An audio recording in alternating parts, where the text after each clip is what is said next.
We're fine. Okay. So are you all able to hear us? Oh, but they can't respond. Inez, is this fine? Okay, good. Yeah, that's fine. Okay.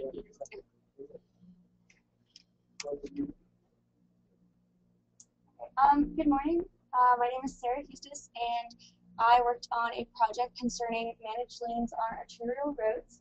I worked on the project alongside another intern, Andrew Fell. And so we split up the presentation.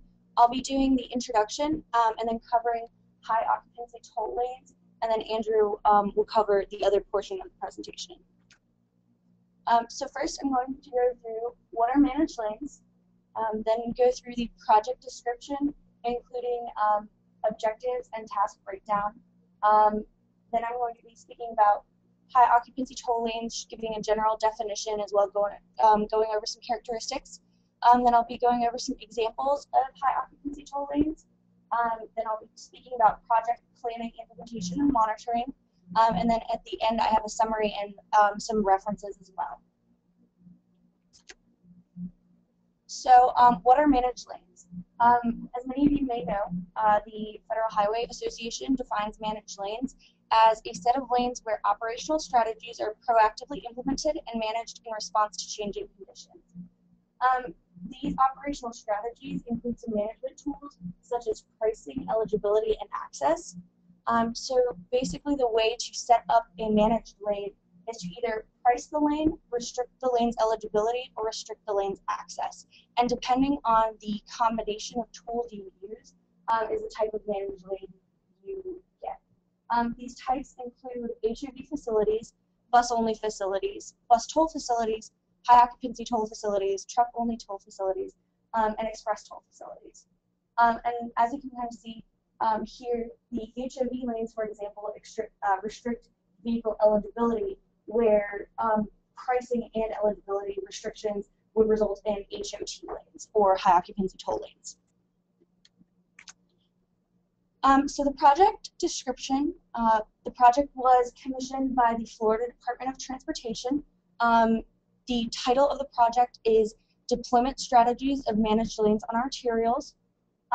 The project PI was Dr. Yin, who Andrew worked with, and the co-PI was Dr. LaFontaine, who I worked closely with. The project objective, as you can see on the slide, was to examine managed lane deployment strategies on arterial roads, to identify tools to evaluate their performances, and to investigate ways to coordinate the deployment of managed lanes and their operation. There were 5 basic tasks. One was to review the state and national practices of managed lanes on arterials.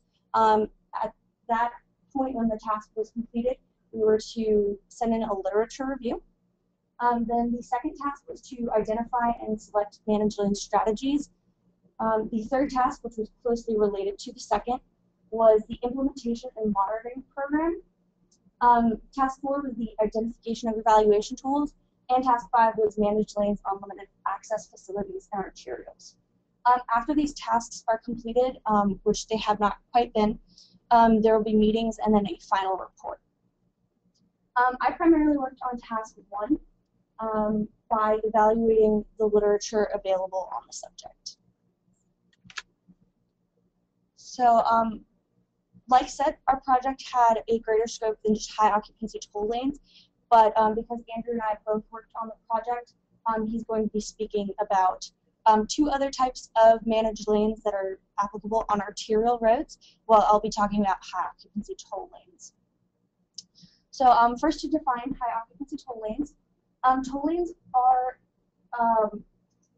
high occupancy toll lanes, sorry, are lanes to which high occupancy vehicles have access for either free or a reduced charge, where single or low occupancy vehicles may purchase access to these lanes for a fee. So the potential objectives when beginning a high occupancy toll lane project are split into several categories. First of all, mobility and reliability improvements, such as travel time savings, reduced travel time variability, and goals such as that. You can also have some traffic volume goals in that objective. Environmental improvement might also be an objective. So, for example, to reduce the amount of air pollutants or better air quality. Safety improvements can also be a goal with, for example, a reduced number or severity of safety incidents. There are several conditions favorable to successful implementation of high occupancy toll lanes. The two main ones are high density corridors in metropolitan areas with limited travel options, and the other are underperforming HOV lanes. And the underperforming HOV lanes can either be underutilized, in which case converting them, the existing lanes to HOT lanes can increase their performance by increasing traffic volumes on the lanes, or they can be underperforming in that there's too much demand for the HOV lane itself, in which case you might add another lane, but the HOV demand itself might not warrant the other lane, so adding a lane and converting both to HOT lanes is a potential option in that case. So here's an overview of HOT lanes in the United States. As you can see, the first one was I-15 in San Diego, California. It was opened in 1998. It has 4 lanes, and the 2 outer lanes are both in one direction, and then the inner lanes can be reversed. So you can have either a 2-lane per direction configuration or a 3-lane in one direction and 1 lane in the next configuration. These are 20 miles long. They're separated by movable barriers, which makes sense since you can alter the lane configuration. There are many access points in each direction. The occupancy requirement is HOT2+, so you count as a high occupancy vehicle starting at 2 occupants in your vehicle. And only single occupancy vehicles pay a toll. And the operation is 24/7. You can see many more HOT lane projects here. Another one to point out is I-95 in Miami, Florida, of interest because our project was commissioned by the Florida Department of Transportation. This was opened in 2008. It has 2 lanes per direction. It's 7 miles long. The separation is through flexible pylons. There are 3 access points northbound and 5 access points southbound. The occupancy requirement is HOT3+, so you're considered a high occupancy vehicle at 3 or more occupants. And these high occupancy vehicles do not pay a toll, while others do. And the hours, there are toll hours, or no, this one is also 24/7, excuse me. Here are some more HOT lanes, so please take a look. I'd like to point out that the Fairfax County, Virginia lanes were opened as recently as November 2012, which I found to be interesting. They have 2 lanes in each direction, 14 miles long. They're separated by posts.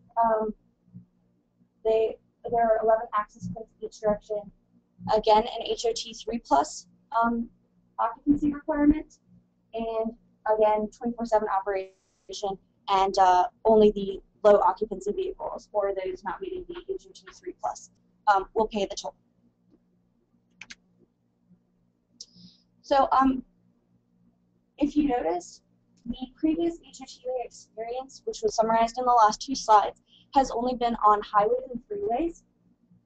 And there are several characteristics of arterials that do differ from highways or freeways that would change the implementation of HOT projects on arterials versus the past experience with highways. Some of these characteristics include that you can access local streets and businesses from arterial roads, which is not the case in freeways. The speed limits on arterials tend to be lower than on highways, usually in the range of 35 to 50 miles per hour. There are also intersections on arterials that can be signalized with traffic lights or just signed. There's also frequent stopping due to passenger loading and unloading, or deliveries to local businesses, or other situations such as bus stops. And due to this frequent stopping and other factors, there's also large differences in speed between the different vehicles on the arterials. So the things I'm going to go through next were all referring to the literature available, which is all on highway implementation. And then at the end, I'm going to tie in how does the relevant highway experience relate to arterials.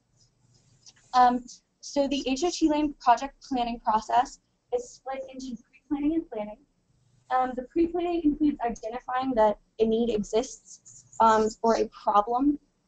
So for example, identifying that an HOV lane is underperforming, and then considering solutions. And HOT lanes should be considered in solutions where appropriate problems arise.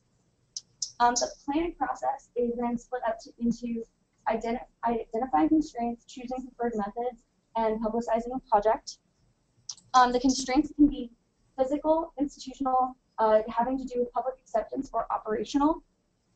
A big barrier that can be institutional is, for example, who owns the project, who will operate the project, tolling strategies to choose, and things like that, which I'll discuss a little bit later. Preferred methods include methods for tolling, so electronic toll collection versus manual toll collection, whether or not to have transponders or do video tolling.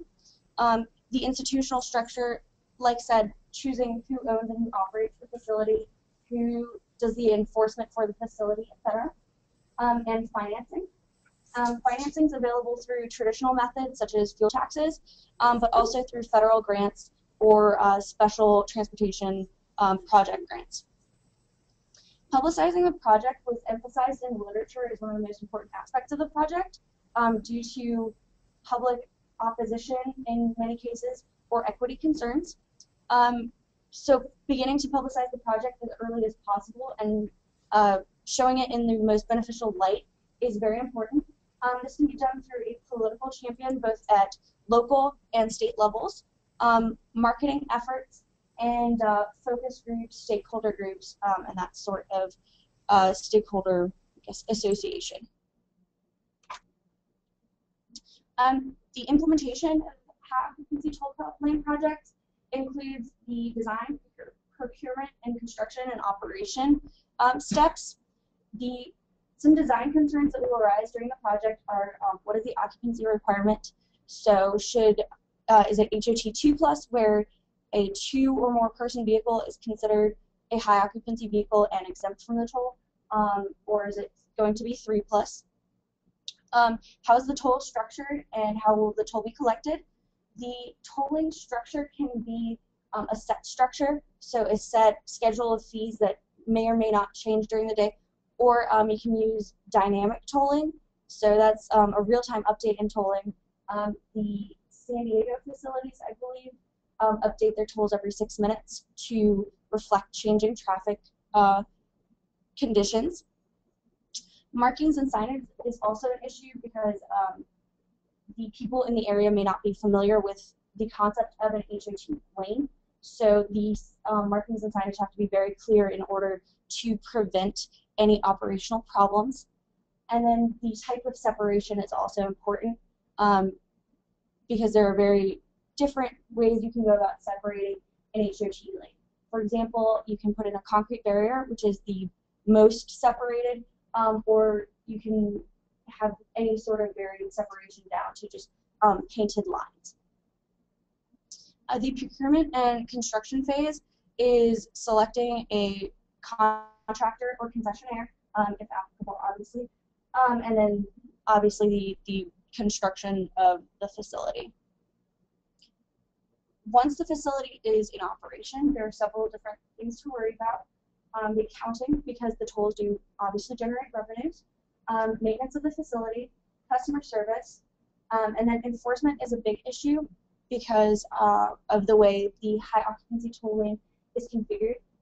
Since high occupancy vehicles will pay either no toll or a reduced toll, it's important to enforce the and verify the occupancy of a vehicle when conducting enforcement activities, which has proven to be a challenge in many cases.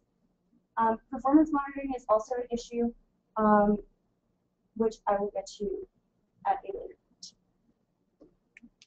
namely now. Right, so several things about performance measures. Performance measures should reflect the objectives set for the project early on.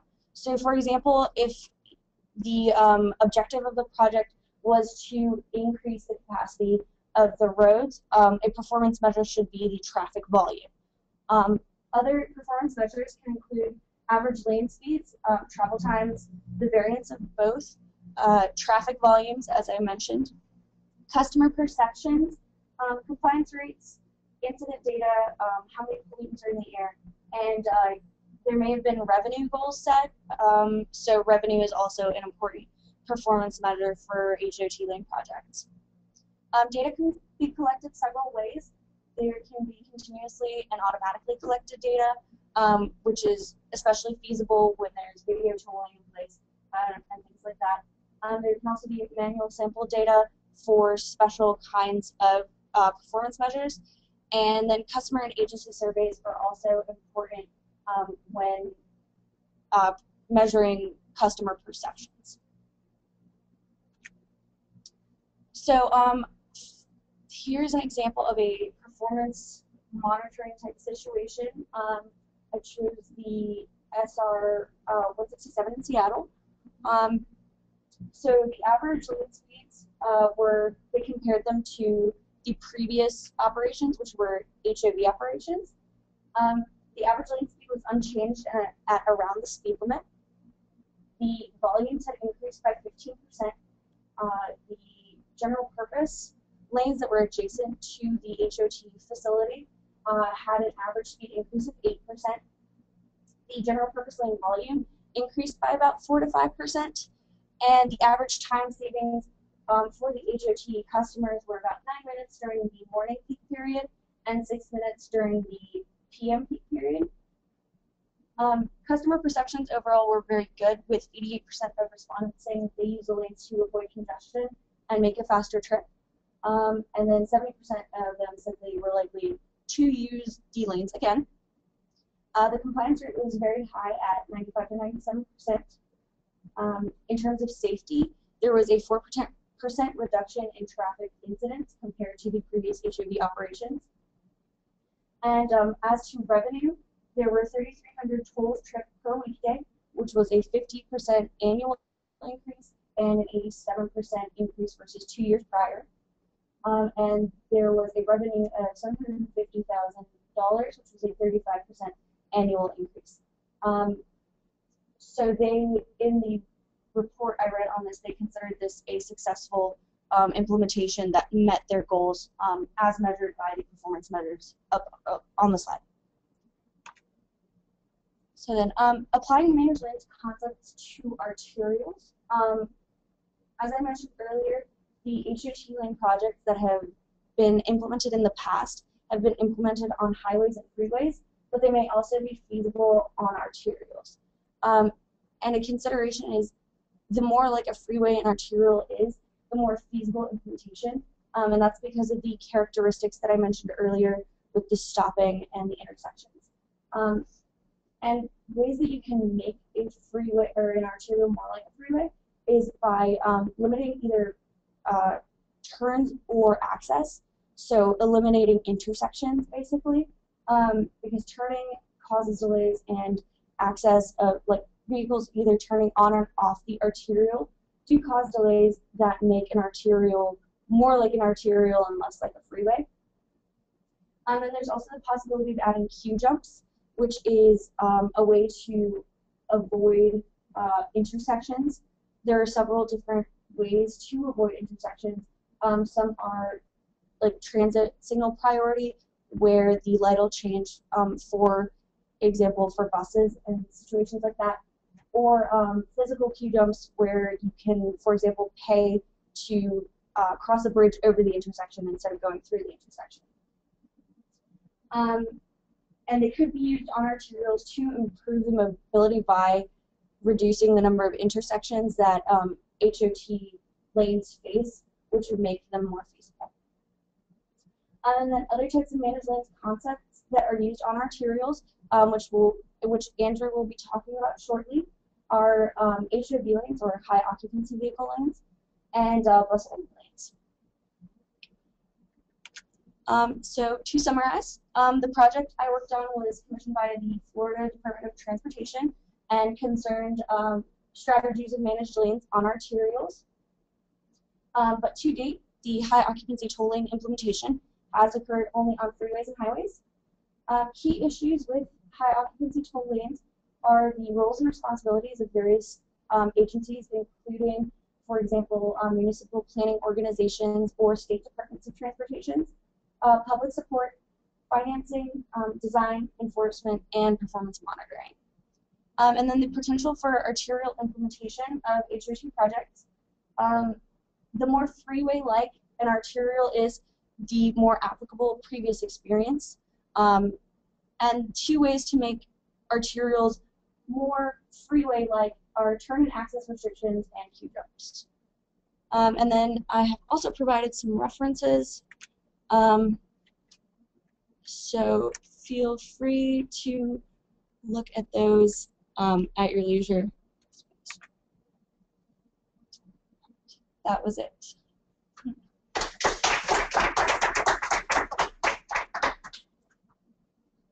quick questions or any clarifications? So, do you know how to enforce the HOV lanes? I mean, for HOV lanes, it's easy to see if the vehicles are single occupancy or one occupancy. Yes. The way to do it for... Sir, can you repeat the question? Yes. So the question was how to implement HOT or implement enforcement in HOT lanes, because for HOV lanes it's easier to see if the vehicle is single occupancy or more. And the answer is there has to be a similar manual enforcement there has to be kind of a joint effort between various police agencies, for example, the Highway Patrol in the case of highways, and the local police enforcement. And it's very similar, actually. They have enforcement areas where police officers will sit and visually verify the occupancy. In some cases, they also make high occupancy vehicles have a transponder as well, and then they can turn it off or on depending on the facility and whether or not they're carpooling or not. And then there are like scanners that the police vehicles have that can see if the transponder is on or off. So they'll visually verify, for example, like this person is a single occupancy vehicle and has the transponder off, and then they can pull them aside to an enforcement area that's designated and has to be part of the design of the facility, and then they'll pull them over and assess a violation. So there's no automated occupancy recognition. Okay, the question was, so there's no automated occupancy verification, and the technology exists in some situations, but there are various legal concerns in terms of privacy concerns, and also sometimes the technology isn't or is more or less reliable depending on the conditions outside. Also, a lot of the research I was reading about the enforcement is people respond better to enforcement that's very visible, so they would respond better to seeing a police officer pull someone over versus getting a ticket in the mail. In the literature, do you see any instances that they implement the hot lane without having HOV lane, which has been underutilized, and then converting it to hot lane? The question was whether or not there were HOT lane projects that weren't previously an HOV lane project. So I guess it's usually like that there's HOV lane that's underutilized, and then they convert it to hot Yes. lane. So a lot of the projects do use HOV lanes that are underutilized, because that's a very good situation for a hot lane to be successful. However, there are projects, I believe the 495 Expressway in Virginia was a completely new, they just built it as a hot lane facility, so that is possible, but it's more common due to cost constraints and other things to convert HOV lanes to HOT lanes.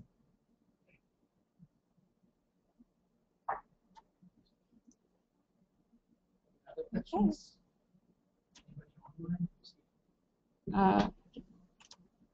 Does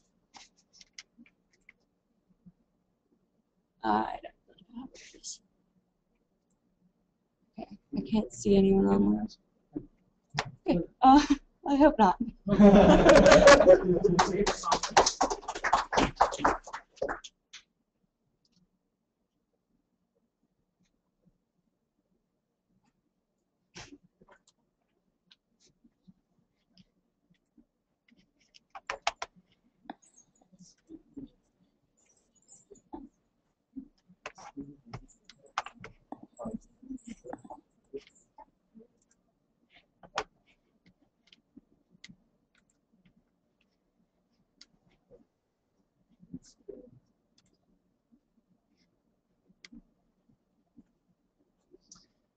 Good morning, everyone. I'm Andrew Fell, and I will also be presenting on the applications of managed lanes on arterials. Sarah presented on high occupancy toll lanes, and now I will be presenting on high occupancy vehicle lanes and bus only lanes. First, a reminder of what managed lanes are. These are lanes that use various operating strategies to meet performance targets, usually a certain level of service. Things that might be used are pricing, vehicle eligibility, or access control. And these kinds of lanes, they include express toll lanes, HOV lanes, truck-only lanes, reversible lanes.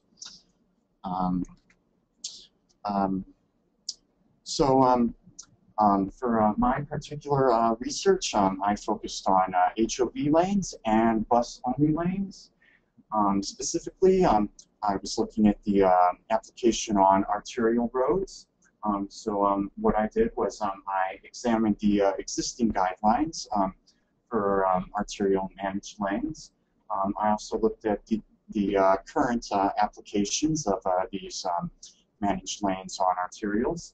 And then I, using the various case studies, I looked to see what lessons could be learned from them and use those to redefine the guidelines.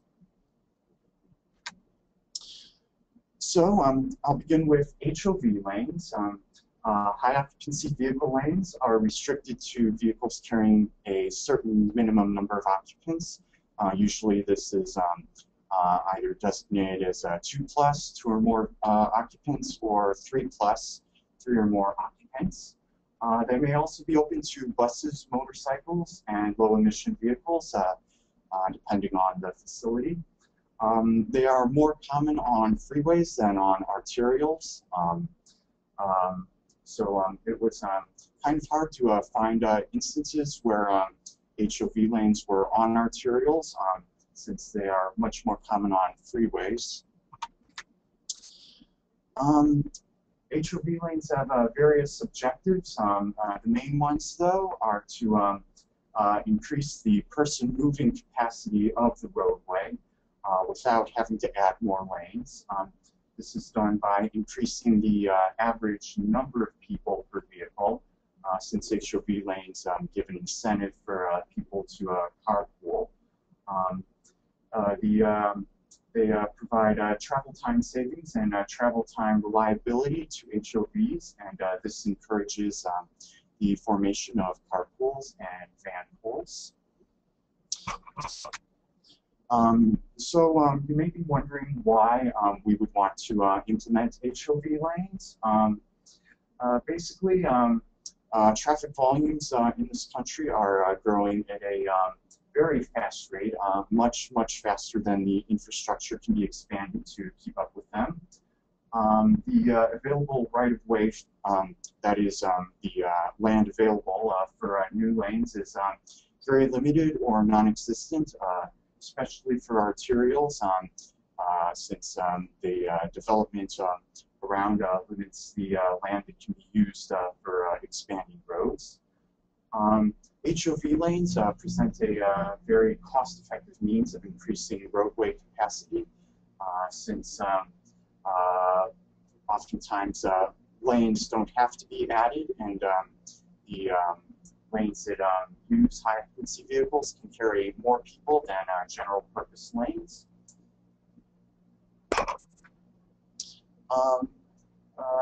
A basic rundown of the various advantages and disadvantages of HOV lanes on arterials. Advantages are HOV lanes have relatively low operating costs. They're easy to implement or convert back to general use if they don't work out, since you don't have to add another lane for an HOV lane, but oftentimes new lanes are added just for the purposes of carrying HOV lanes. So if the HOV lane is regarded as a failure, it can be easily converted to a general purpose lane. They can carry more people than general purpose lanes. They reduce the travel times for high occupancy vehicles, and they might also improve the air quality along the roads. That's somewhat debatable, but it is one major reason for implementing HOV lanes. HOV lanes also have a number of drawbacks when applied to arterials. The delays in the general use lanes may increase. This primarily would only happen if a lane was taken from an existing road and converted to high occupancy vehicle only use. Then there would be fewer lanes for mixed flow traffic, and congestion would increase. The public may perceive HOV lanes as underutilized. If there aren't as many vehicles in the HOV lane as the general use lanes, it might be regarded as a waste. It can be difficult to enforce the occupancy restrictions. It's not always easy to tell if there are 2 or more people in a vehicle. Oftentimes, the on-street parking in arterial areas may need to be removed in order to make way for the HOV lane. And also, adding HOV lanes may require that there be turn restrictions at intersections, since oftentimes HOV lanes are added to the right lane, and right-turning vehicles would also have to use the right lane, so hence the need for turn restrictions. Now, situations where HOV lanes might be warranted are in places where geographic barriers like mountain ranges and existing development concentrate travel patterns and constrict traffic flow. One major example is in California, due to the geography there, with the mountains and forests. They constrict travel. They constrict travel to just a few corridors, and these corridors are often very crowded. Also, HOV lanes might be useful when there is congestion in the general purpose lanes. The guidelines for just when an arterial is congestion enough for this really don't exist in literature, but for freeways, level of service D or speeds consistently below 35 miles per hour are regarded as a good conditions for possibly adding HOV lanes. Also, if there are limited resources, funding, or available right-of-way, to expand the road, it might be better to make either convert existing lanes to HOV use, or to add new lanes but make them HOV lanes so that more use can be made out of them. Guidelines for HOV lanes. Most of the existing guidelines are for freeways, but these can also be adjusted for use on arterials. Performance guidelines are travel time savings of ideally 1 minute per mile, but it should be at least half a minute per mile. That's for freeways. For arterials, often the travel time savings are about half a minute per mile. Overall, the travel time savings should be about 7.5 minutes, but at least 5 minutes, so that it makes a noticeable difference for travelers. According to the American Association of State Highway and Transportation Officials, arterial HOV lanes should carry at least 200 vehicles per hour per lane, although that figure is just a general guideline. All these guidelines actually may vary by project, and they depend on the general lane congestion and on the local conditions and perceptions of the areas where they're implemented in. Areas that have more experience with HOV lanes will be more tolerant of a lower number of vehicles per lane than in an area where they're being added for the first time. One case study of making guidelines for arterial HOV lanes is in Santa Clara, California.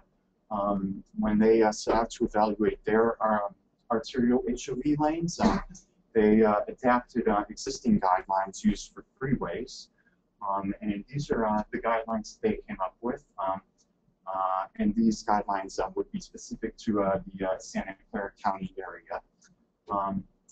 HOV lanes should carry at least 400 vehicles per peak hour, and at least 880 persons per peak hour.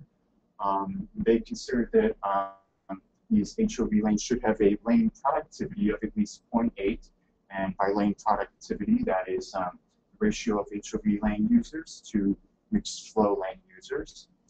The HOV lane should have a violation rate of no more than 15%, and there should be travel time savings relative to the mixed flow lanes.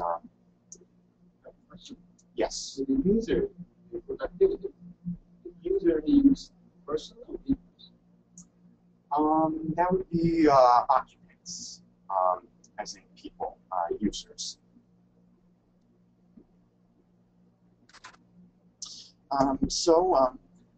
After reviewing the existing guidelines, I looked at some case studies. These included the Montague Expressway in Santa Clara, California, also the South Dixie Highway in Miami, and Santa Fe Drive in Denver, Colorado. So first, the Montague Expressway, this was implemented in the 1980s.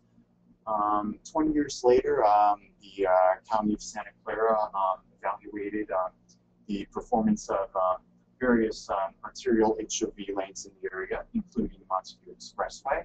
And what they found was that users of the HOV lane actually lost time compared to users of the general mixed flow lanes.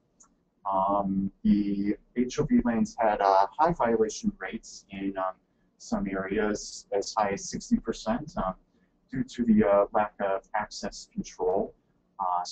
Especially at intersections, vehicles would cut over into the HOV lanes to turn right, and also vehicles coming out of driveways, for instance, might inadvertently use the HOV lanes. The HOV lanes were underused while the rest of the road operated at level of service F. And level of service F is the lowest performance of a road, referring to frequent congestion and low travel speeds. Ultimately, it was decided to convert the HOV lane to general use. It was also decided that the road should be widened and the added lane should be used as an HOV lane on a trial basis to see if HOV lanes could still be made to work if the road was a little less congested. Next is the South Dixie Highway. This was one of the first applications of HOV lanes on arterials. It was implemented in 1974. Evaluations of this road found that vehicles using the HOV lane experienced travel time savings of 5 to 10 minutes. The HOV lanes carried 40% of the total volume of people that moved on the road. Vehicles in the HOV lanes moved 7 miles per hour faster than vehicles in the general use lanes. They also found that the accident rate increased after the HOV lanes were implemented. This was due to the placement of the HOV lanes next to a contraflow bus lane, and also due to the HOV lanes being narrower than the standard lane width. This HOV lane was closed by 1985. Even though it was performing well, it might have been closed to make way for a local express train route. Next is Santa Fe Drive in Denver, Colorado. It was implemented in the 1980s and is still around today. A recent evaluation of this facility found that at the time the facility was implemented, there were virtually no existing design standards for arterial roads, both at the state and national level.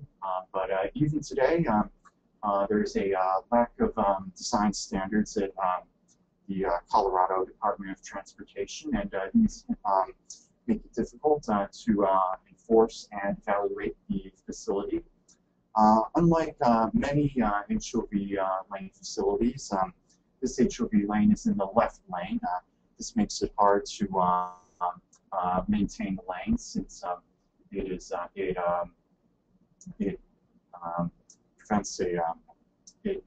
makes it difficult for other traffic. Enforcement of the facility is uneven across the various jurisdictions that it passes through.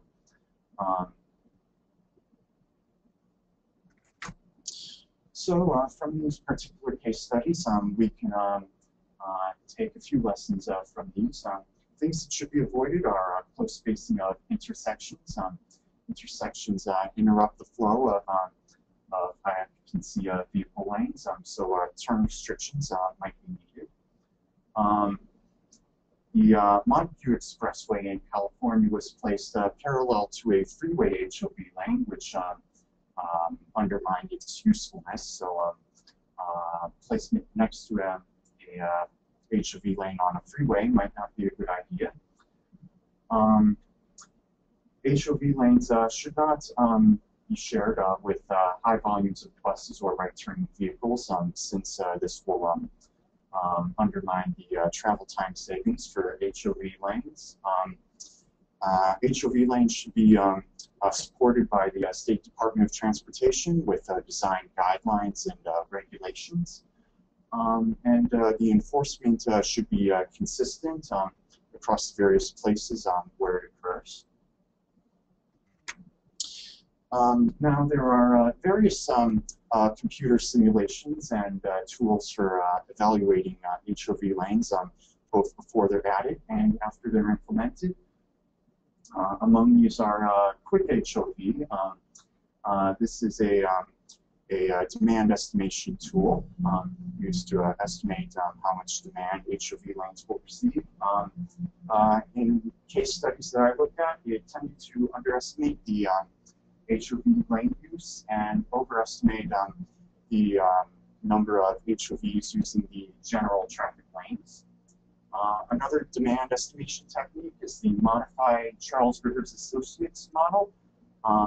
This model more closely estimated the number of HOV lanes using the managed lanes, but it did not estimate the volume of HOV traffic using the general use lanes.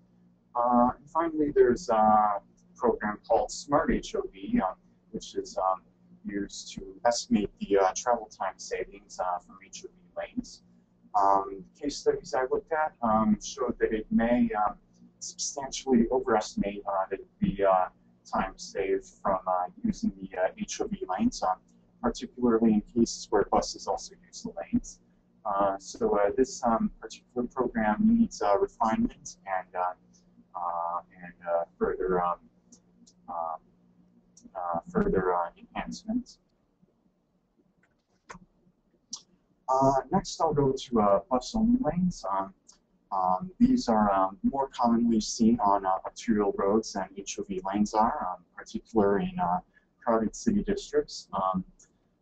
As the name implies, they are restricted to buses, and they are most often found in urban areas with heavy bus traffic. The goals of bus-only lanes are to provide travel time savings and travel time reliability for buses, and also to increase the usefulness of buses, increase bus ridership.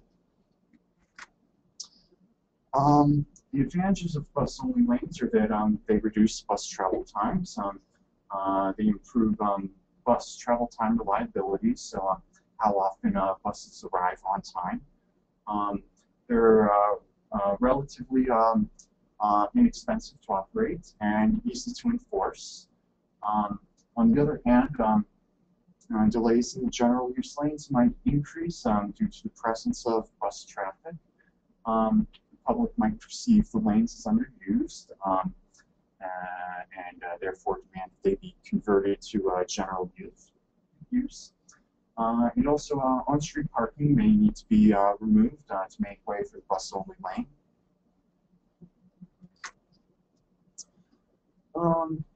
Pre-existing conditions for adding bus-only lanes. The exact volume of bus traffic needed is variable and varies depending on the guidelines you look at and the particular location being looked at. But it should be at the very least 25 to 30 buses per peak hour. And also buses should be experiencing delays due to mixed flow traffic. According to AASHTO, bus-only lanes should carry at least 50 buses per hour per lane, but again, that number is variable. And on a different type of bus lane, called a bus mall, a street which only carries buses, there should be at least 80 buses per peak hour per lane.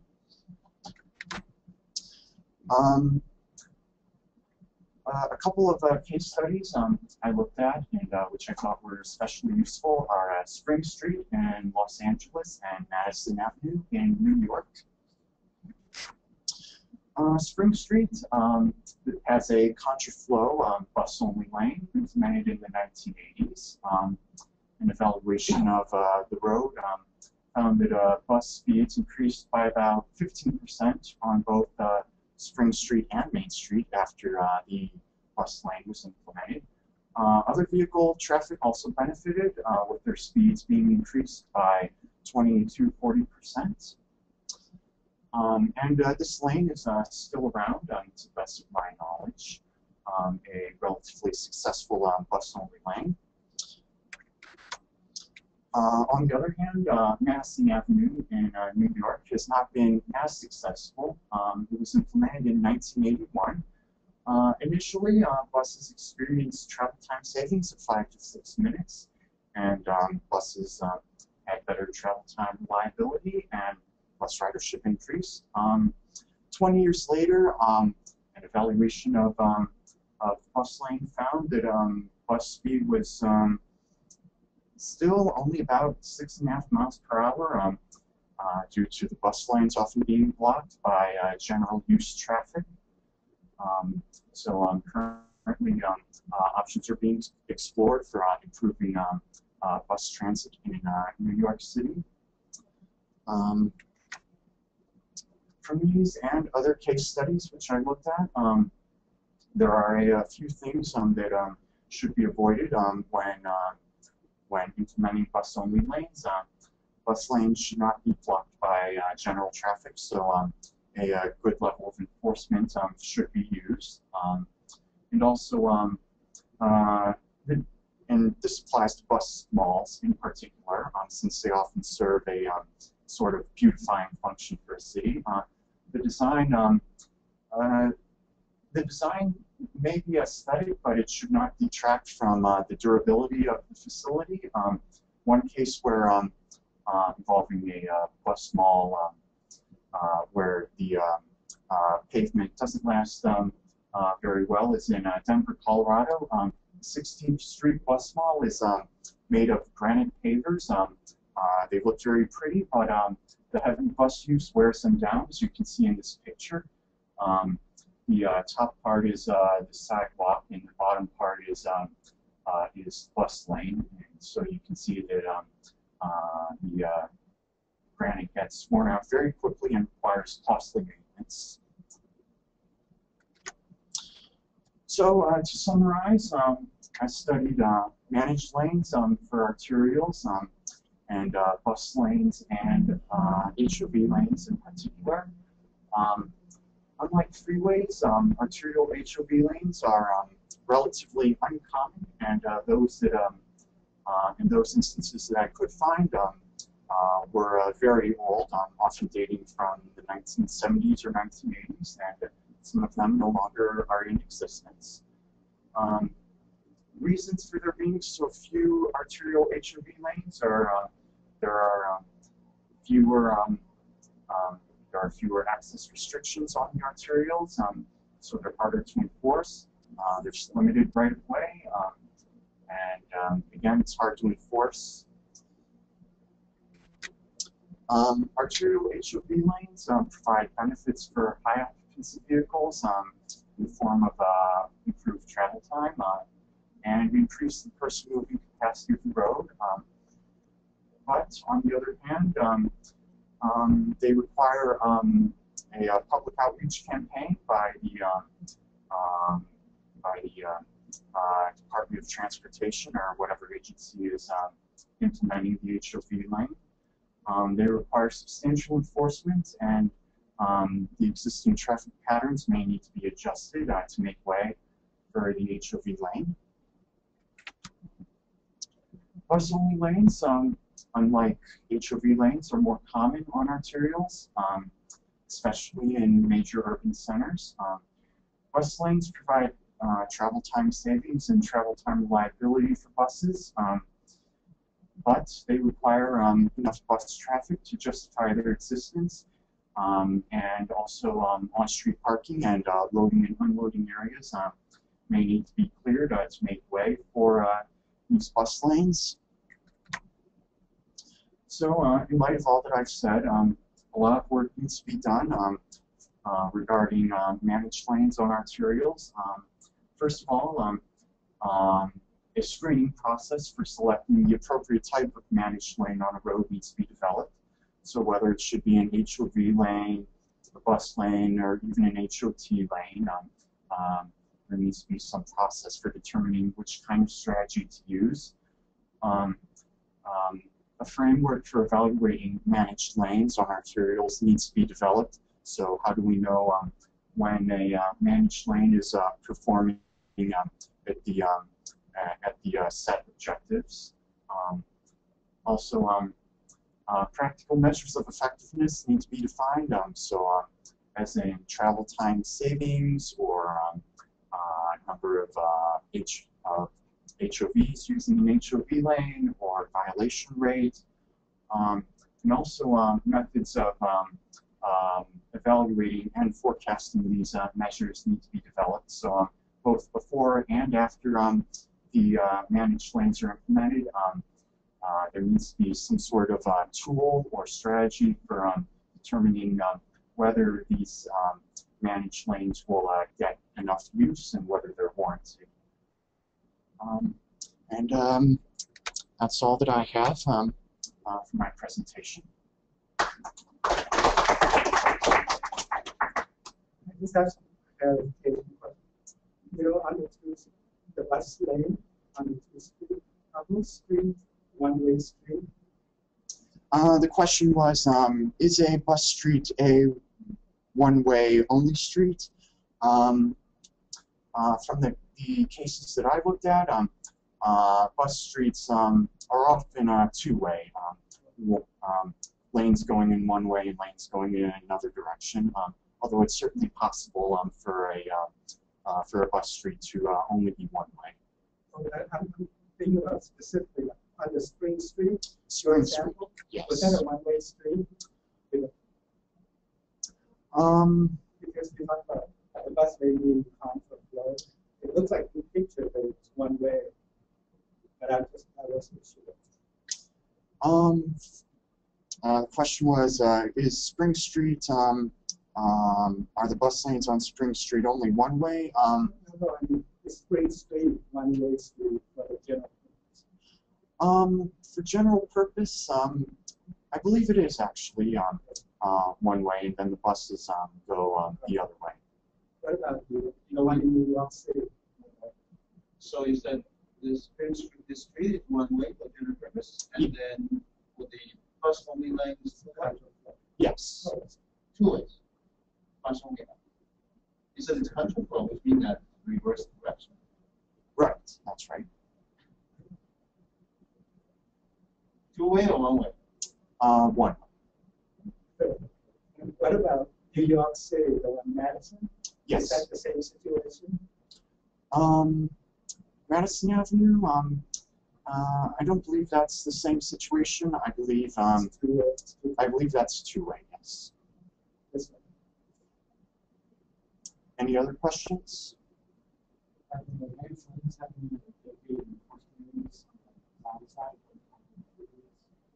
The question was, do managed lanes on arterials have dedicated enforcement areas? As far as I know, they generally, oftentimes they don't, although certainly it's a good idea for there to be areas set aside for enforcement. And one of the guidelines I looked at, having a designated area for enforcement was one of the suggested guidelines. But to my knowledge, that is not often implemented in practice.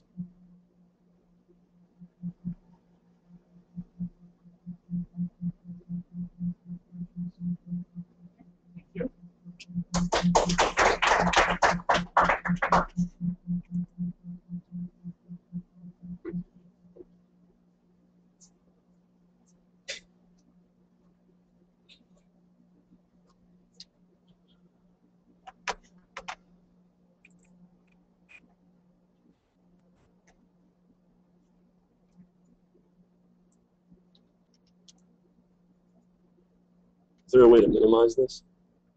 Is there a way to minimize this off the screen? Well,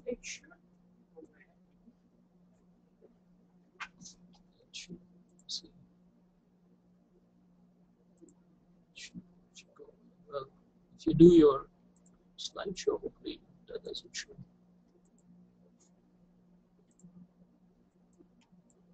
It shows. Okay. Yes, if those of you online can't hear me or need to stop me at any point, that's completely fine. But to start, my name is Cory Dorman, and I work very closely with Dr. Siva Srinivasan on the project entitled Crash Prediction Model Methods for Freeway Facilities with Managed Lanes. And my focus was on safety as opposed to operation and performance. So we're kind of looking at crash distributions and crash frequency and things along the line of purely safety.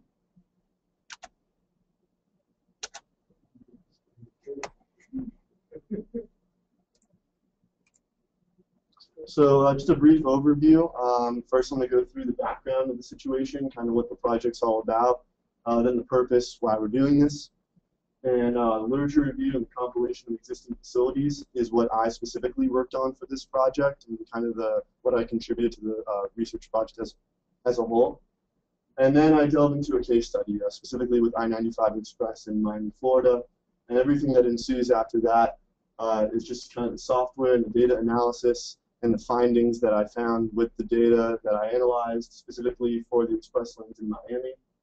And then I'll go over all the dimensions that I analyzed and show you some graphs and charts.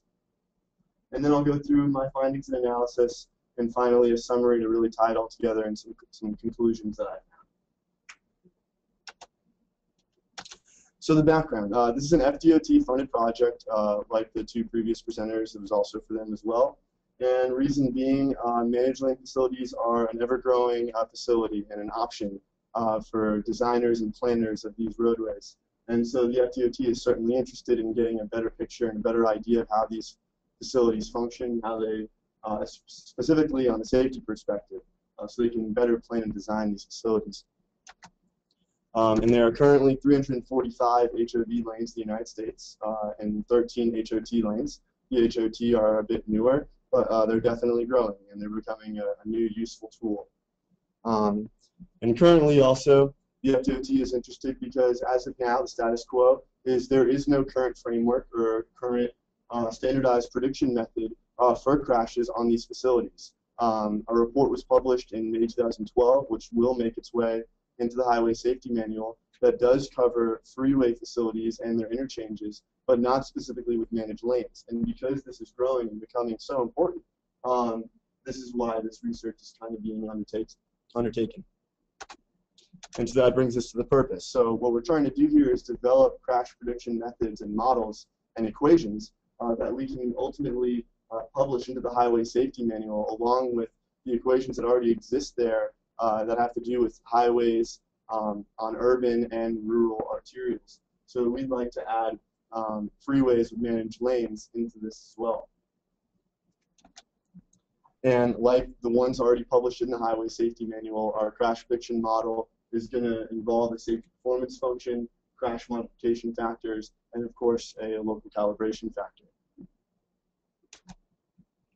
So my first task was literature review. So ultimately what this ended up being was that I reviewed all of the current literature that had to do with freeways, managed lanes as it pertained to safety. I used a US library system to find all these articles, and there were quite a bit. There were also a lot about operation and performance. There was a far more wealth of that information than there was for safety. And the ones that did have to do with safety really suggested that safety was neither degraded nor improved. And what they did in these reports is they compared facilities with managed lanes on a characteristic-to-characteristic basis. And they would purely analyze the crash differences and the frequencies for facilities that, say, had a physical barrier from the managed lanes and general purpose lanes, and perhaps just a buffer-separated barrier. And so they would just compare the crash frequencies between those two and compare them. And what we want is kind of a more general perspective of, regardless of what characteristic these freeway facilities have with managed lanes, we want to be able to predict the crashes on them, regardless of what characteristics they have. And so ultimately, all the research that I found and read was just saying that a lot more research was needed and to make anything conclusive. My next task with the project was a compilation of existing facilities. The purpose of this was really just as a good tool to compare all the different HOV and HOT facilities that currently exist. Like I said, there were 345 HOV and 13 HOT. So this is hopefully going to become a helpful spreadsheet in which we can compare all the different characteristics that are so variable and unique to each facility, and be able to integrate this into our equations and be able to develop accurate equations and have these characteristics as being essentially inputs and variables in this equation, where you more or less just are plugging and chugging these characteristics, and you get an output of a safety that can be actually quantified in crash frequency per year. So then I went ahead and I delved into a specific case study. And the case study was in I-95 Express in Miami. From Miami, I chose it. Doesn't mean I like the road any more than you do, but basically this seemed like a really good idea because it's a fairly new facility, a newly converted facility. And as you can see in the illustration, the construction was divided into really three parts. Phase 1A, which is highlighted in yellow, was just the northbound express lane. This was it used to be only one HOV lane in each direction, and this was now converted into 2 express lanes in each direction. And that led to narrowing the general purpose lanes since there was no additional right-of-way and there was no additional pavement constructed at all. But the yellow, the first phase, was purely northbound.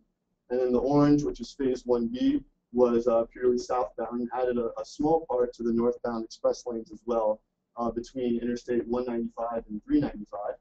And then phase 2 was the entire north of the Golden Glades interchange area. And this is both northbound and southbound. However, the area that I analyzed in particular, the segment I analyzed, was purely the Golden Glades interchange area all the way down to Interstate 395. So phase 2 was not covered simply because it's currently under construction, and I wanted to be able to look at a segment that before construction had even happened, during construction, and then at least a year or two of this segment actually under operation. So like I said, it was a recently converted HOV facility,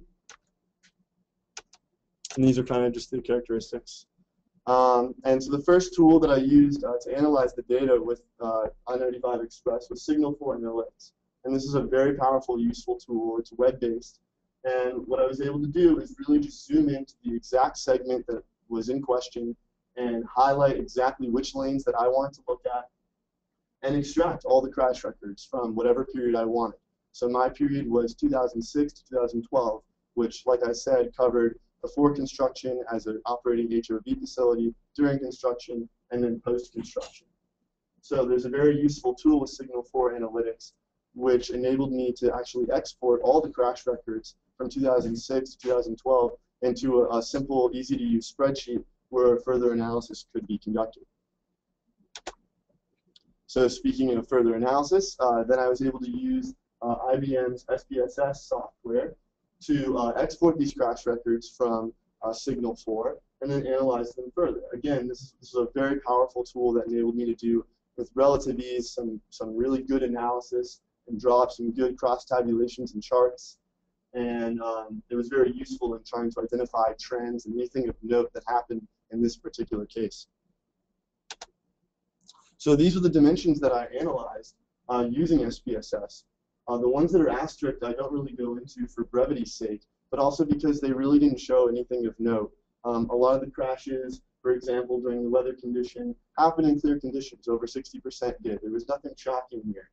And with the lighting condition, this is I-95 in Miami. The lighting was more than sufficient. So this wasn't an issue, and I didn't feel needed to really necessarily be presented.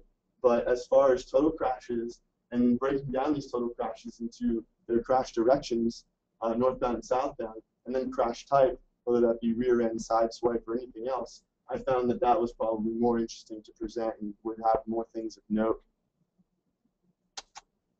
So this was kind of the first chart that I'd like to present, and this is kind of the most zoomed out picture on a yearly aggregate basis. And though when you zoom out, trends might become more apparently obvious, I also realized that you might neglect some micro trends, things happening perhaps on a monthly basis or even on a seasonal basis. But this is the most zoomed out picture that I wanted to present first. And it's just some not so shocking things, but I'll illustrate here. This is in February 2008. That's when the phase 1A, which was purely northbound, this is when the construction began. And unsurprisingly, the crash frequency increases. And so on and so forth. In summer of that same year, the construction of the southbound lanes also ensued, and crashes rose. And so as construction ends in December 2008, there's a bit of a leveling off. The crashes don't decline, but perhaps people are getting more used to this construction. It's ending, the roads are being cleared up. And then finally, at the very end of this leveling off, the construction ends, and phase 1, both A and B, are finished. However, as you notice, there is another jump after all this construction is all said and done. And what I was able to attest this to, as the best of my knowledge, is that this could possibly be a learning curve of some sort. There are a lot of visitors, a lot of travelers to Miami, especially the downtown parts. And so people perhaps may not be used to this. I know I've driven this lane when it opened, and I had no idea what I was doing, and I got stuck on the express lanes and had to take it all 7 miles before I had to backtrack. So it can be a little bit confusing. So there is a jump after all the construction is finished. But what makes me think this is a learning curve is that right after this large jump is a really large decline in crashes. And so this seemed to be good in that construction is finished, people are getting used to these express lanes, they're using them more knowledgeably, and there is a sharp drop-off in crashes after construction ends. I also note that phase 2 construction began on this drop-off in November 2011, but as I showed in the illustration, this phase was north of the segment that I analyzed, so I was just curious if perhaps maybe the construction on this phase maybe would bleed into the segment I analyzed and increase crashes, but it didn't seem to, at least on this most zoomed out perspective. So I did the zoomed out perspective. This is the most zoomed in perspective. I went ahead and did an aggregate analysis and a crash profile on a month-to-month basis. And as you can see, there are a lot more jumps and spikes and dips.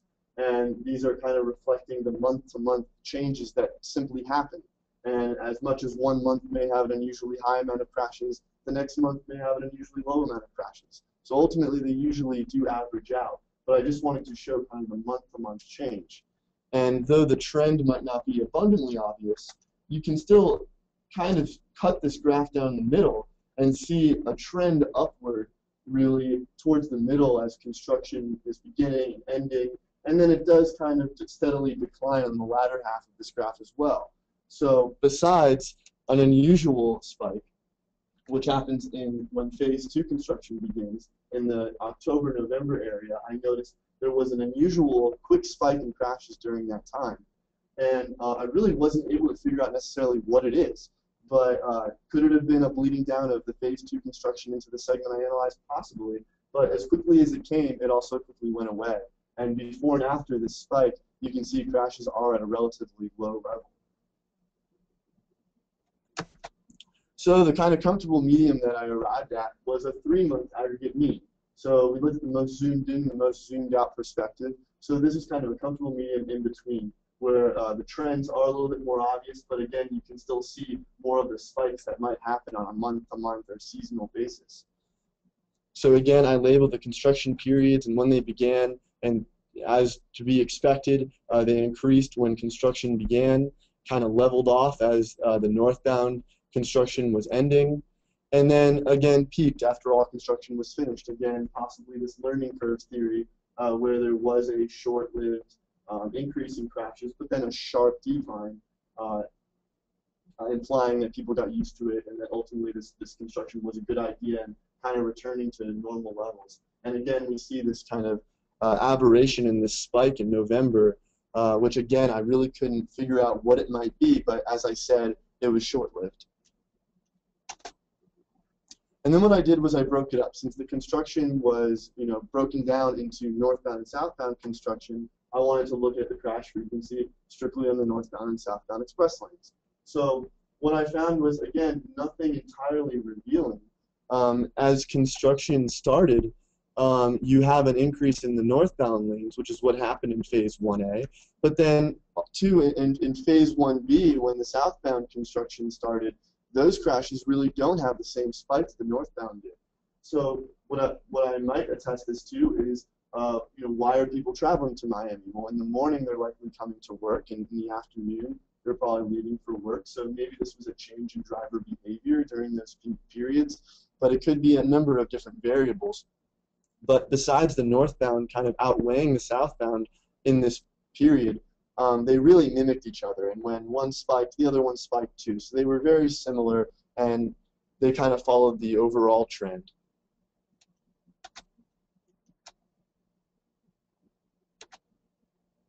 And then my final analysis was just kind of looking at the crash types in particular. So rear ends and side swipes are the most common types of crashes, but especially because they were narrowing the general purpose lanes, to accommodate for now 2 express lanes in each direction, I figured this extra sense of claustrophobia among drivers would increase, especially side swipes, not to mention rear ends. And we kind of do see that as construction starts, side swipes do increase, and as do rear ends, since those are the most common type of crashes pretty much across the board. So again, they all kind of followed similar trends. As the rear end spiked, so too did the side swipes and the off-roads and all the other types of collisions. So they all did follow a very similar trend. So kind of just to tie it all together, the summary and the conclusion is that this is an FDOT-funded research project with the ultimate goal of trying to implement crash predictive models into the Highway Safety Manual. And why? Because they're responsible for the planning and design of these roadways. So if they're able to now quantify safety and put that alongside the quantities that are yielded from operational and performance research, they can now have a better idea of which design elements to include in their managed lane facilities, whether or not to build these managed lane facilities at all, but it'll just better help them decide in designing and building these facilities. And so my particular contributions to this project were the literature review and the compilation of existing facilities. The literature review is still being undergone at Florida International University, and the existing facility compilation is ready for use. All of them are documented, so hopefully they can be easily compared and referenced whenever they may need it. And as far as I-95 Express goes, it's a relatively new facility. It started construction in 2008, or finished in 2008.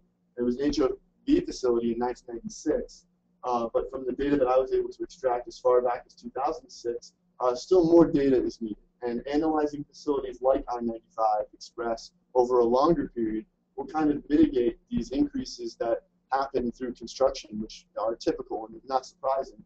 And so analyzing these facilities over the longer term will hopefully get a better picture of what's going on in the crash distributions and the crash frequencies so that we can more accurately develop these crash prediction equations and models.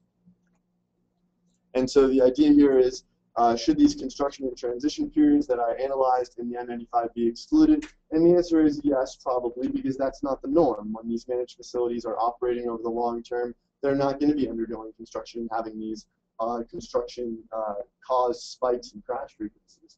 However, that's not to say that these construction periods should not be analyzed further in another study, and perhaps we can use those over many facilities to develop maybe even crash prediction equations for facilities when they undergo construction, so that we know what to expect and what kind of spike in the crash frequencies will occur when they go under construction, and maybe perhaps mitigate them and lower them when we proceed with construction, save lives, hopefully. And ultimately, it's unclear the effect on safety simply because longer-term data is needed. But at the very least, just from the data that I analyzed from I-95, the crashes that occur before any construction and after are at the very least at kind of the same level. So at the very least, hopefully, safety isn't compromised and it's not degraded in any way. And hopefully, with the development of these equations and maybe getting to know managed lane facilities even more, we can even reduce crashes and improve the safety on these lanes. And that's really it.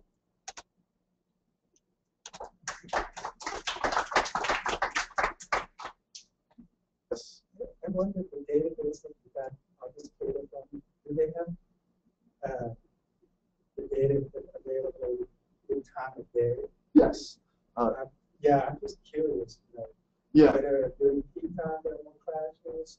Yeah. So the question was the software that I use to extract this data. Can you get a kind of time of day or anything like that? And the answer is yes. It's extremely powerful. You can look at the crash reports themselves, see exactly at what time of day they happened, what direction you were traveling. The peak times, may vary from city to city and facility to facility, but yes, you can ultimately determine if it was a peak crash, an off-peak crash. It's a very detailed software and extremely useful. So who could use the software? Who can use the software? Who could use it? It's actually produced, I believe, here at the university. Urban planning, geoplanning. Yeah. Okay. So that contains all the facilities in the state, or Yeah, as far as I could see, the question was the Signal 4 analytics software. Can you analyze any facility in the state? And the answer is yes. You can zoom in and use an interactive graph to zoom into any facility, any roadway, any segment that you desire in the state and extract data. I could go as far back as early 2006, I believe, is when the data started. But anywhere after that, and they're continuing to update on a daily basis. So certainly very useful to me. But you didn't analyze the time of day. I did a peak and off-peak analysis. Yeah, so what did I find? There was nothing really necessarily shocking about it. It kind of followed the typical trends. There was nothing that really jumped out at me. They are more as they do. Yes, right, exactly. What about the location of the accident?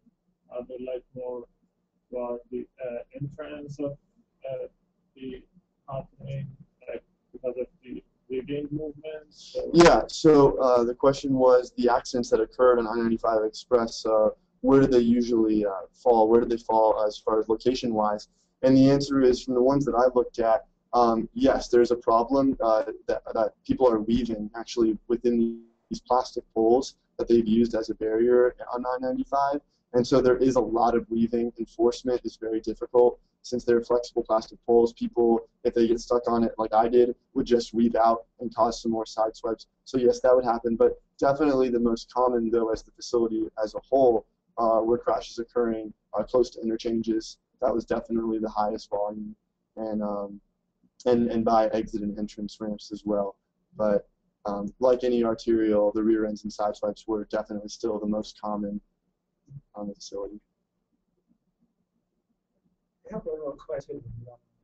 I'm not that familiar with this area, but the model that they use to predict the number of crashes, like what are some of the inputs, and can it be used to say predict the crashes that based on the data to compare with the data that you show?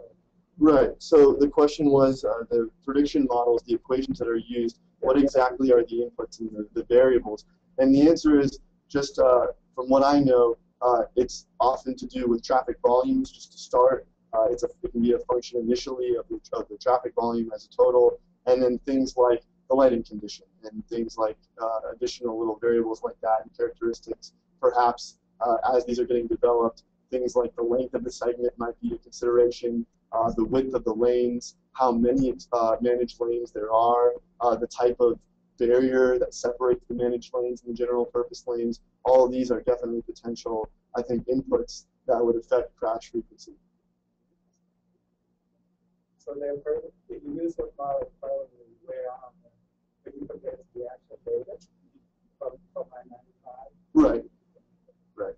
So hopefully, I mean, the construction is a short-lived thing, so that should perhaps maybe be excluded as to not skew the data or give an improperly high crash frequency when that's really not going to be the norm when these facilities are operating. So, all right. Well, thank you very much.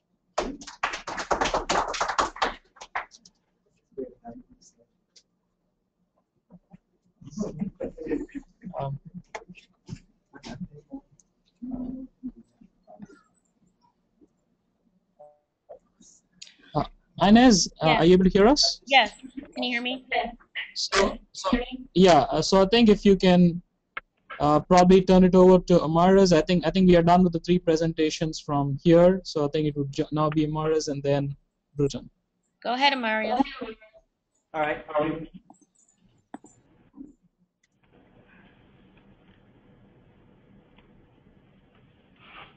right. Okay. My name is Amauris Ramirez, and I'm actually doing my internship at the International University of Florida under the supervision of Dr. Yang, Dr. Hari, and Mr. Peihu.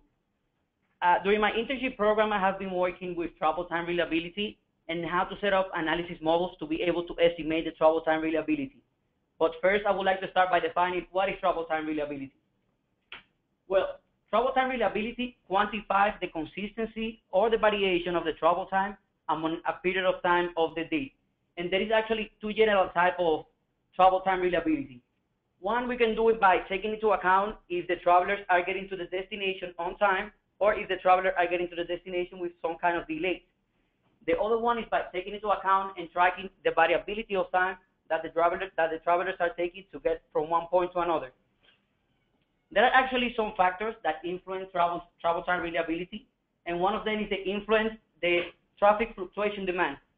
Because of that variation of volume daily, some days have higher volume than others, and we are expected those days to have a higher congestion, which leads to a higher demand.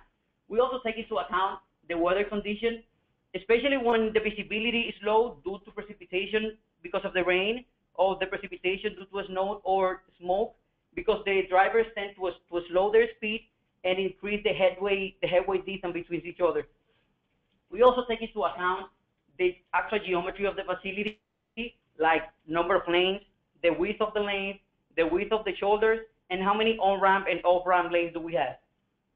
Sometimes in the facility we might have a work zone, and together with the work zone we might have a shoulder closure, 1, 2, or even 3 lanes closure, which leads to a decrease in the capacity of the segment. And the same effect happens when we have a traffic incident in the segment.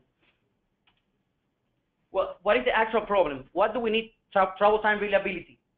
Let me start by saying that traffic congestion is in our daily life, and drivers right now are getting used to it.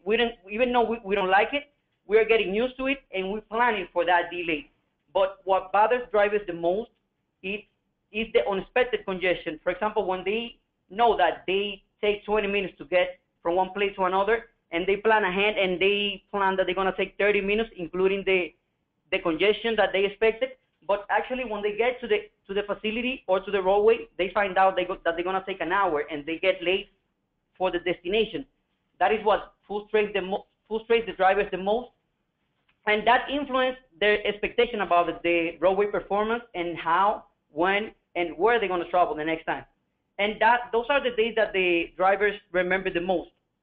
I think that what the drivers really want is a consistency in the travel time, where if they take 30 minutes today to get to the destination, they are expecting to take the same 30 minutes tomorrow and the same 30 minutes next week, and so on and so forth. So what are some of the benefits that we can get from measuring travel time reliability? Well, one of the benefits is the reduction of the variation and the total congestion experienced by the travelers. Another one is that the freight carriers might increase the on-time delivery, which decrease the budget for the inventory, which tends to decrease the prices of the products, which is something that we all want. Also, the travelers will have more information about the trip they're about to make, and we are going to be able to reduce the vehicle emission and the fuel usage, because we're going to have less traffic, less vehicles stuck in traffic. We're going to spend less fuel and less vehicle emissions.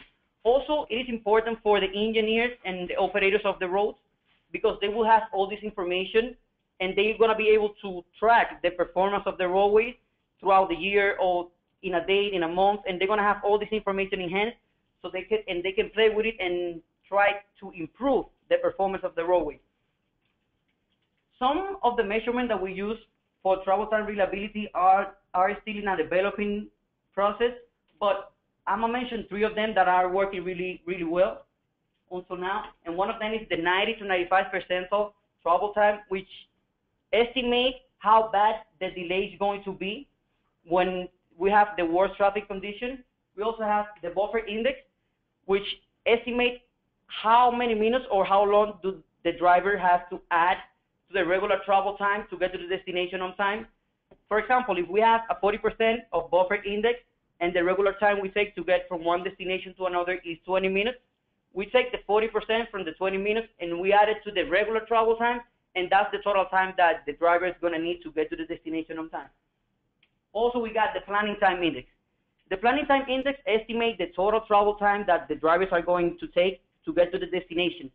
For example, if we have a 1.6 planning time index and we usually take 15 minutes to get to our destination, we multiply that 1.6 by the 15 minutes, and then we're going to get all the amount of time that we're going to spend in the roadway to be able to get to the destination on time.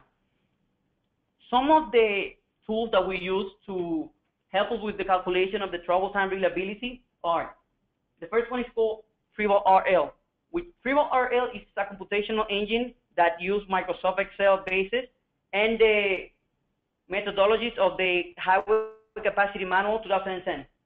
Together with the FreeVault-RL, we also use the FreeVault Scenario Generator, which helps us to create all the possible scenarios that we might have in the roadway, including the combination of the weather probability, the incidence probability, and the travel and the vehicle demand fluctuation. For our analysis, we choose to analyze the corridor of I-95, which extends from Northwest 6th Street to the northwest of 125th Street, which is about 7 miles. And we actually decided to work with this corridor because it is one of the most congested and most unreliable corridors that we have in Miami. But we are also working and progressing well in the State Road 826. And the future goal for the project is to be able to apply the same methodology to all the corridors of the state. Well, to be able to calculate travel time reliability using FreeVault-RL, we need to follow 5 simple steps. And the first one is to introduce or input the project summary. Into the project summary, what we have to input is the name of the project, the name of the analyst, and the date of the analysis. And then we can go ahead and follow the second step, which is the creation of the seed file. The first step in the creation of the seed file, we have to input some important information like the starting period, the starting time, and the ending time of the period of analysis, which in our case was from 2 p.m. to 7 p.m., the started date and the ending date of the period of analysis, which in our case was a whole year, the 2012, from January 1st to December 31st. Another information that we have to input in this step is the number of segments that we're going to be working with, which in our case was 23 segments, and the type of terrain that we're going to be working on. And as we know, Miami is a level terrain. After we press OK, we have created the seed file in an Excel worksheet that allows to input geometrical information and traffic information. But first, we're going to start by inputting the geometrical information. To be able to input the geometrical information, we first have to define the segments using the visual word of Google Earth to help us visualize the actual corridor. And we have 5 choices. The first one is the segment can be on-ramp, off-ramp, waving, or overlapping. And if we don't have none of these characteristics in the actual segment, the segment is categorized as being a basic segment, which is the 5th one that I didn't show there. And all these segments are defined using the convention of the Highway Capacity Manual 2010. But we have also to input some other geometrical information using Google Earth, which is the number of lanes, the measure of the segment, the measurement or the length of the acceleration and deceleration lane, and the number of off-ramp and on-ramp lanes that we have. In the same worksheet, we have to input some other important information about the traffic, and those information are the free flow speed, the segment demand, the truck and recreational vehicles percentage, and some other adjustment factors to be able to get accurate results. After we input that information, we are able to go to the next step, which is the scenario generator.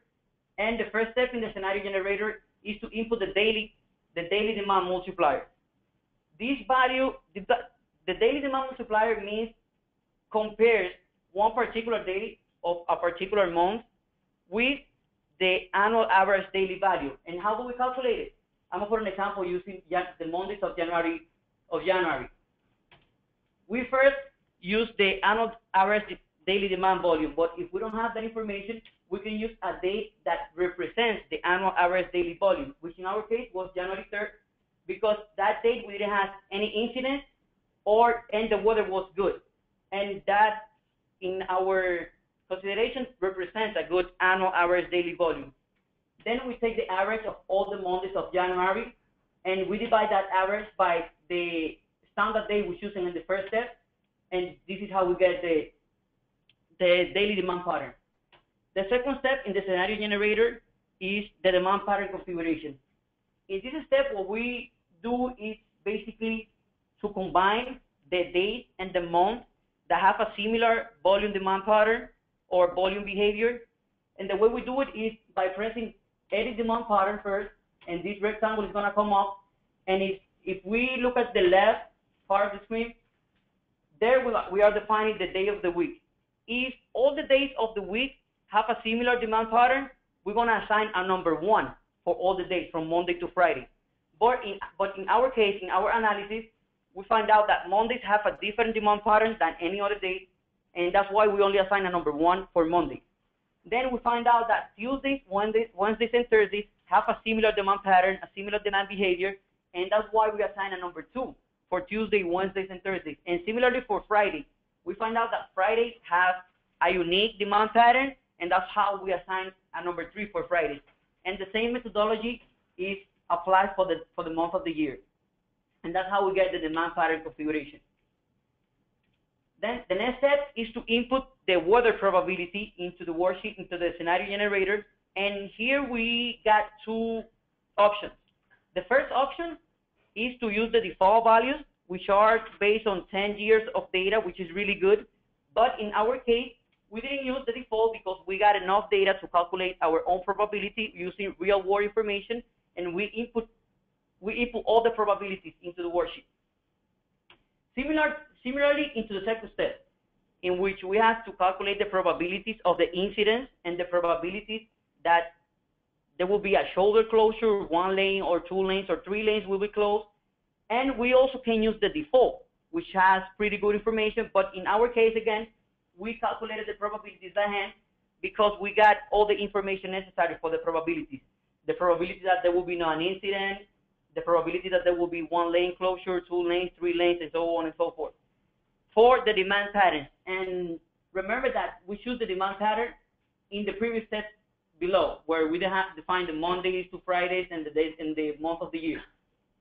Then in the next step is just, we don't have to input any information, but we are able to see the details of all the scenarios that we have created using the previous steps.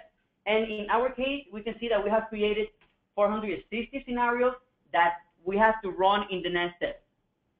The running of these scenarios take a few hours. The whole process takes a few hours. But after the few hours, we are able to see some of the results. I'm not able to provide that much details about the results because we are in the process of analyzing them still. We are doing that. We are doing this week. But these are some of the results that we are getting until now. These are the travel time index, some statistics about the travel time index, and some other travel time index reliability. And in this picture right here, I mentioned the 95 percentile, which we can see that I have a number 2 there. That means that it will take double the average travel time to get from one destination to another. If we have a number 3, it will take a triple the time of the normal travel time that we take in a corridor to get from one destination to another. And this is a summary of what I have talked about. Travel time reliability measures the extent of the unexpected delays, and to be able to calculate these reliability problems, we are using Freeval RL, which is a computational engine that uses Microsoft Excel bases and the methodologies of the highway capacity manual, and we can calculate the travel time reliability using 5 simple steps. Right now, we are still working in the I-95 and in the State Road A26, and the future goal of the project is to be able to implement those methodologies into all the corridors of the state. And I would like to give special thanks to Dr. Siva, Dr. Mohammed Hadi, and Dr. Yan because of the opportunity that they have given me for being here today. Thank you all.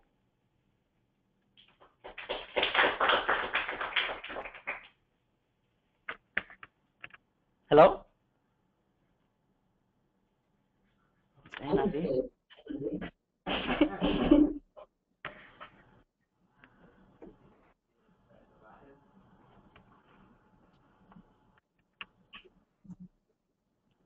Inez?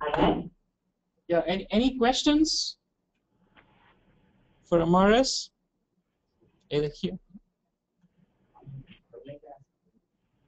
Okay, I can relay. You can come here and.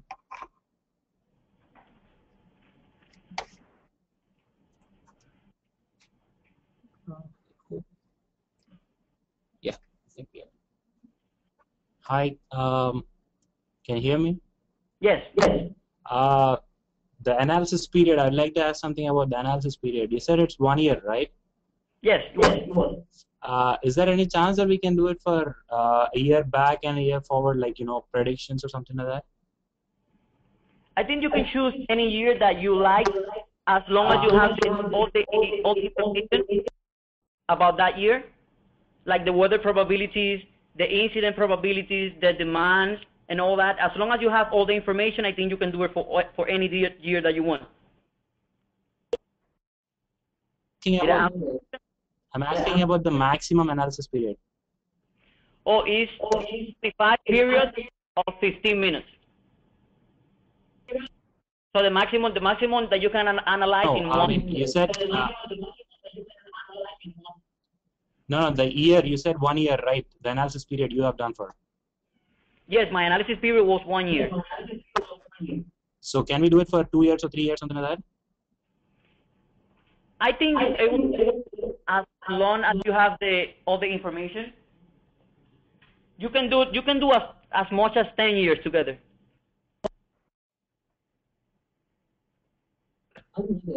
Thanks. You're welcome. Any other questions?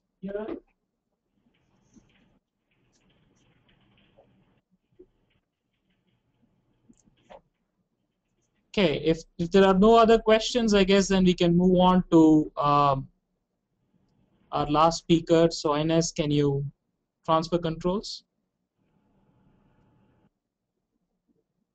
Okay, she's got it.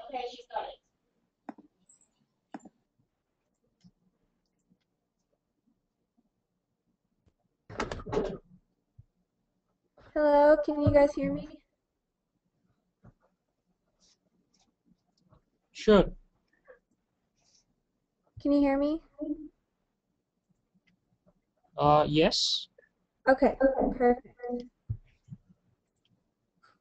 All right, well, hello, my name is Brittany Hammett, and I was an intern at NC State working for the Transportation Research and Education, which we call ITRI, through the STRIDE program. And at ITRI, I worked with the Highways group. A little bit more information about myself. I grew up most of my life in Arizona, and a few years ago I moved to Wyoming to attend the University of Wyoming. And in Wyoming, I'm a junior in civil engineering with a concentration in transportation. I've interned with the Arizona Department of Transportation for 2 summers. The first summer I worked in materials testing as a technician, and I primarily tested asphalt. And the second summer I worked in construction, inspecting most aspects of bridge construction. So I have had some experience in the transportation industry, but before the summer I had never been exposed to the research component of transportation. So the purpose of this presentation is to show you and give you an overview of the work I've completed and the many things I've learned in my experience while working at ITRI in North Carolina. So my primary focus this summer has been working on the retaining wall asset management project for the North Carolina Department of Transportation.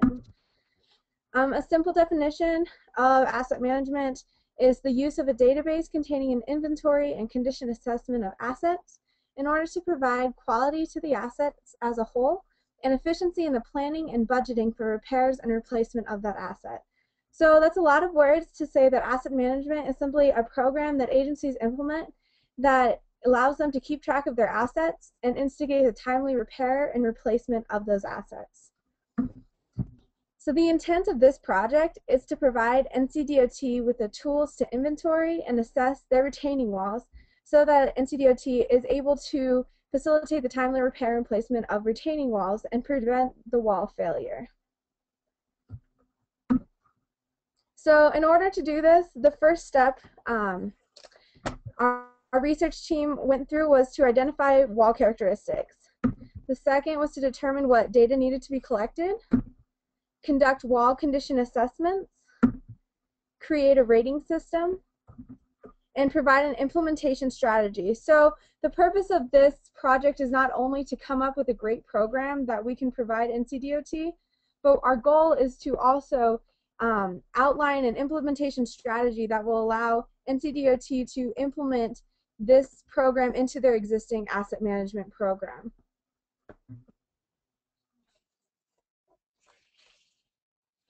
So this project is not actually set to start until next month. So my role for the project was to simply provide the research team with a footing to begin their research and steps to complete the project.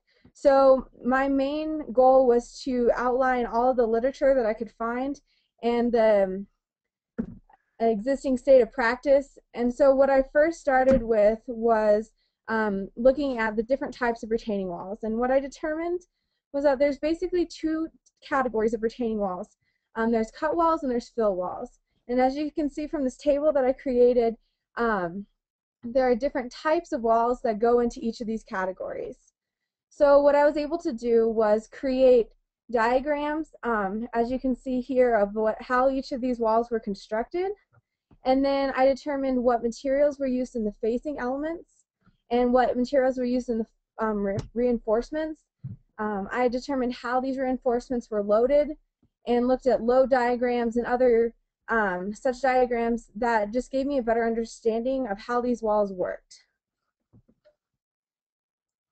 And again, I looked at the construction of the retaining walls. And these, I was actually able to go to the construction site of a couple of the walls and was able to take these pictures, which I'll show some more pictures later.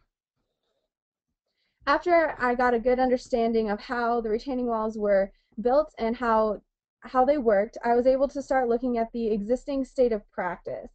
So one of the best resources we had was the National Park Service, which was working with the Federal Highways Association. And basically what I was able to do was outline the process that each of these agencies went through in order to rate or determine what should happen to each of these retaining walls. So I went through and was able to do that with a couple of different agencies, and this gave us an idea of what our program would look like for NCDOT. And these are among the sources that I was able to utilize in my research. So as I had mentioned before, I was able to go on an on-site visit to two different types of retaining walls and meet with a geotechnical engineer from NCDOT. And not only did this provide a hands-on experience that made the load diagrams and words on a page and from all the lit review come to life, but it also gave more direction to the types of retaining walls that are actually found in the state of North Carolina, because the geotechnical engineer actually had a much better idea than the literature that I was able to find.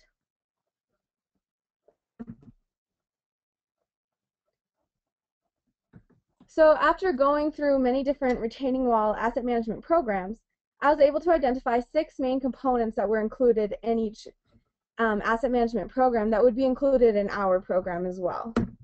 The first is a wall acceptance criteria. So which walls are included in the inventory system? Some agencies used the criteria of if it's 2 meters high, it's in, and if it's not 2 meters high, it's not in the system. Other agencies, such as the National Park Service, had qualifications for these walls, which included historical background and other such information. The second component was what inventory data was included. So this isn't the data about the actual condition of the wall. This is the locational data. This can include pictures and videos of the walls. It can include as-built drawings and construction plans. It has a very widespread of possibilities. So it was very interesting to see what other agencies have done and what inventory they've actually included in their database. Third, and probably the most important, is the condition assessment and the rating system. So how are these walls assessed, or how is the condition of these walls assessed? Are they using the new LiDAR technology, which will do a scan and give you a 3D image of the wall itself? Are they using a tilt meter that they can place on the face of the wall, or are they just doing a visual inspection? And then how are they rating these, rating the condition of these walls?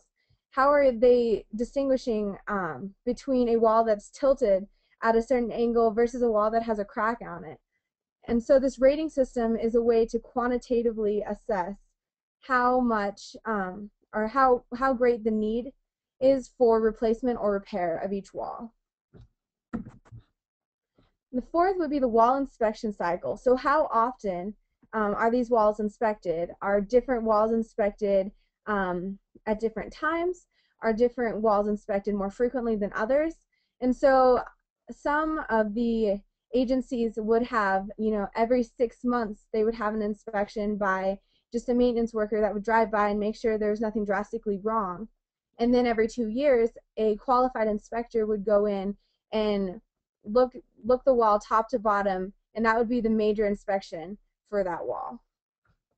And then the physical database. So what software is used for this database?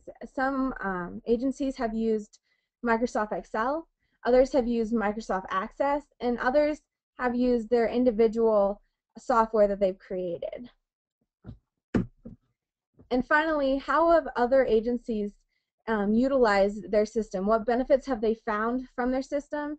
And so what is their action or their performance assessment of their retaining wall asset management system?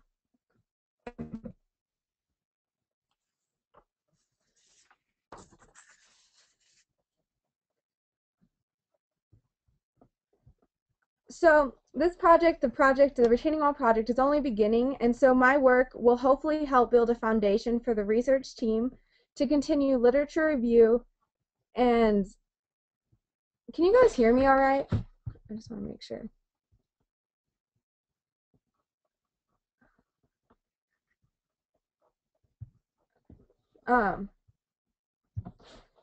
This project is only beginning, and it will hopefully help build a foundation for the research team to continue the literature review and begin this process of creating the NCDOT's retaining wall asset management system. So another project that I worked on for the Highways group this summer was a nationally funded project which looked at the location of a crosswalk in proximity to a roundabout. Britton? Yeah? We can hear you.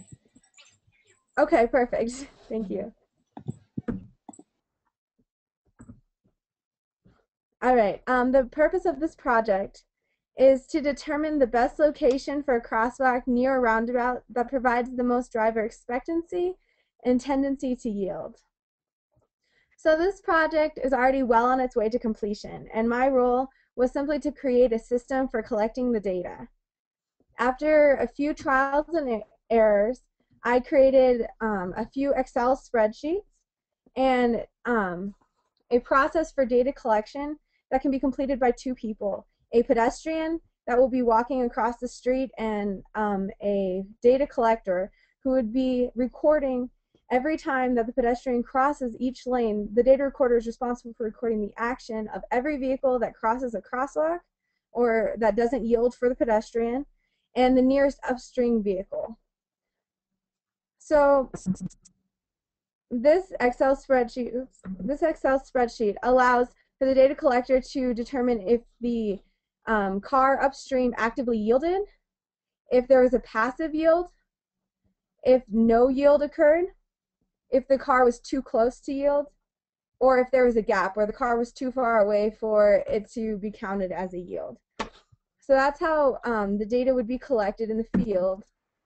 And then once imported into the computer, the Excel spreadsheet would calculate the different amounts of each kind of yield, and then it can all be analyzed in however way the research team decides to use the data.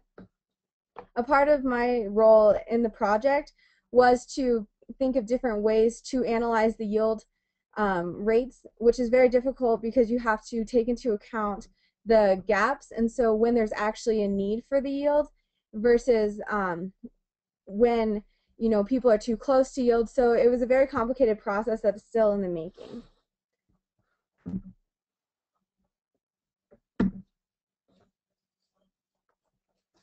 So finally, now after 2 months of research and working at ITRI, I can say that without a doubt I've learned a lot about transportation and the opportunities in the transportation field. This internship not only provided me with the opportunity to learn about transportation research and work alongside distinguished engineers, researchers, and students, but has given me the opportunity to move across the country, live in Raleigh for 2 months, and experience a lifestyle that I had never experienced before. I had always considered myself pretty transportation savvy before arriving to Raleigh, but the truth is that I had never been without a car since I turned 16, and so sure I knew that there were modes of public transportation, but I had never had the need to utilize them. And so this summer when I moved to Raleigh without a car, I learned to use the buses and the trains and all of other modes of transportation that we learn about in our classes, but don't always get the chance to utilize. So I was able to travel using planes, trains, automobiles, buses, boats, metro system, bikes, and of course I walked everywhere. And so this experience has taught me more about transportation than I could ever have learned by attending classes and staying in my comfort zone. So I've truly enjoyed my time here in North Carolina, working with the ITRI Highways Group, and I would really like to extend my thanks to the STRIDE program at the University of Florida, and to Daniel, Jeff, and the rest of the Highways team members for making this experience very meaningful, educational, and unforgettable. So thank you very much. Thank you, Brittany.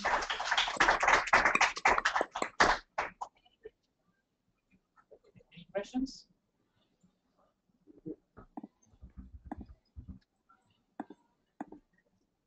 Anyone? Any questions for Britton?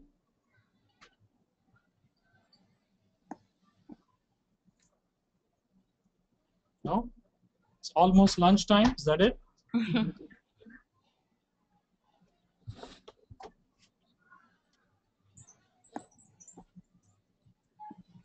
Okay, if there are no other questions, I just wanted to thank all the 5 speakers. I think it was very interesting presentations. Looks like I-95 in Florida is the most studied roadway segment in Florida or something like that. But anyway, just wanted to thank all of you. I think it's been a very good presentation.